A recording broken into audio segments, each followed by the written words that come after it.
Magandang umaga. Narito na ang pinakahuli sa lagay na ating panahon ngayong araw ng Martes, April 21, 2026.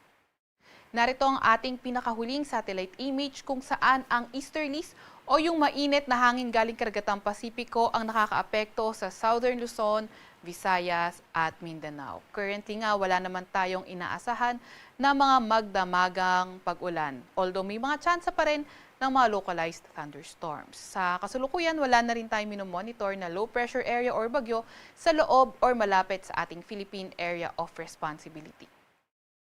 Para naman sa lagay ng panahon ngayong araw, inaasahan natin dito sa may Metro Manila at buong Luzon, mainit at maalinsangang panahon pa rin, morning hanggang tanghali at pagdating ng hapon doon tumataas yung mga tsansa ng mga localized thunderstorms. Inaasahan nga yung ganitong klaseng panahon na posible pang magpatuloy in the next 3 to 5 days. Agwat ng temperatura ngayong araw sa Metro Manila ay 25 to 34 degrees Celsius. 21 to 32 degrees Celsius sa may Lawag, 25 to 36 degrees Celsius sa may Tugigaraw, 24 to 33 degrees Celsius sa may Legazpi, 17 to 24 degrees Celsius sa may Baguio, 22 to 33 degrees Celsius naman sa may Tagaytay. Agwat naman ng temperatura ngayong araw sa may Puerto Princesa ay 24 to 33 degrees Celsius at 28 to 33 degrees Celsius naman sa may Kalayaan Islands.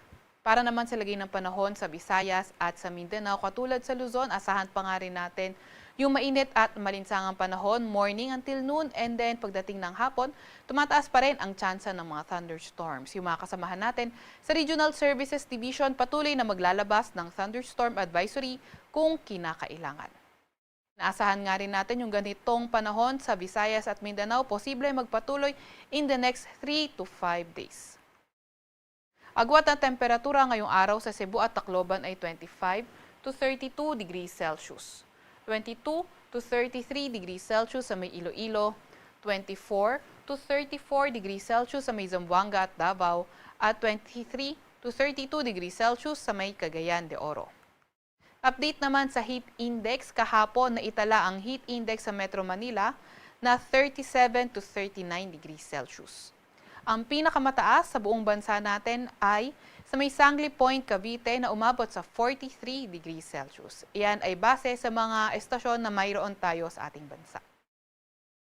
Ngayong araw naman, ang heat index sa Metro Manila ay tinatayang 38 to 39 degrees Celsius at tinatayang pinakamataas ngayong araw ay sa may Sangley Point, Cavite na posibleng umabot ng 43 degrees Celsius. Para naman sa lagay ng ating karagatan, wala pa rin tayong nakataas na gale warning sa kahit anong dagat baybayin ng ating bansa. Sa Kalakang, Maynila, ang araw ay sisikat ng 5:39 ng umaga at lulubog ng 6:11 ng gabi.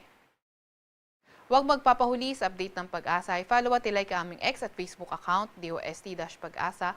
Mag-subscribe sa aming YouTube channel, DOST-Pag-asa Weather Report. At para sa mas detalyadong impormasyon, bisitahin ang aming mga website, pag-asa.dost.gov.ph at panahon.gov.ph. At yan nga muna pinakahuli sa lagay na ating panahon. Mula sa Weather Forecasting Center ng Pag-asa, Veronica C. Torres, nag-ulat.